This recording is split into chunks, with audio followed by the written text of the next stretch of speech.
Police say they discovered 17 pit bulls at 2 separate Vermont properties. They say 9 had to be put down because they were so badly injured or were too vicious to be around people. The dog's former owner now locked up without bail as police investigate whether or not he was using the dogs to fight. News 10 ABC's Anya Tucker live outside the Bennington home where some of the pit bulls were found. Anya. Well, police tell me that Derek Jensen lived at this rental property with his girlfriend and their young children. And police say 17 pit bulls, including 4 puppies. Now, they are all gone, the home empty. But what was left behind, somewhat troubling. Heavy chains with ground spikes on them. And then this leash and a chain hanging from a tree. We've investigated a fair share of animal cruelty cases, but I have honestly not ever seen dogs in the condition that these dogs were in. 17 pit bulls, the victims, police say, of something that went way beyond neglect. The dogs were dehydrated, they were emaciated, bite marks, there were lacerations. One of the dogs was actually missing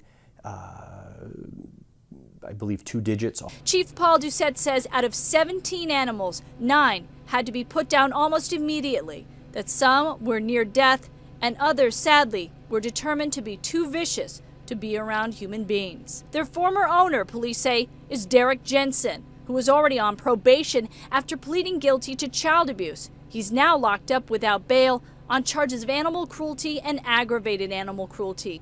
Police say they already had several complaints regarding Jensen and his dogs at his rental home at 1820 East Road.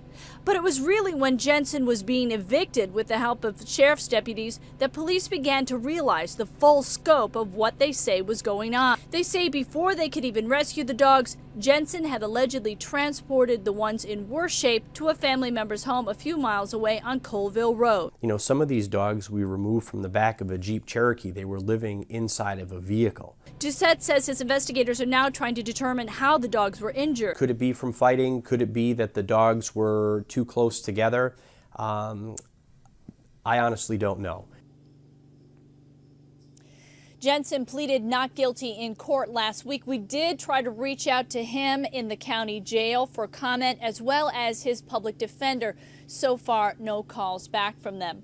As for the surviving dogs, Chief Doucette tells me that they are actually doing quite well, all things considered, and the 4 puppies have been rescued by Out of the Pits. You might know them. They're a rescue organization that deals mostly with pit bulls. Live in Bennington, Anya Tucker, News 10, ABC.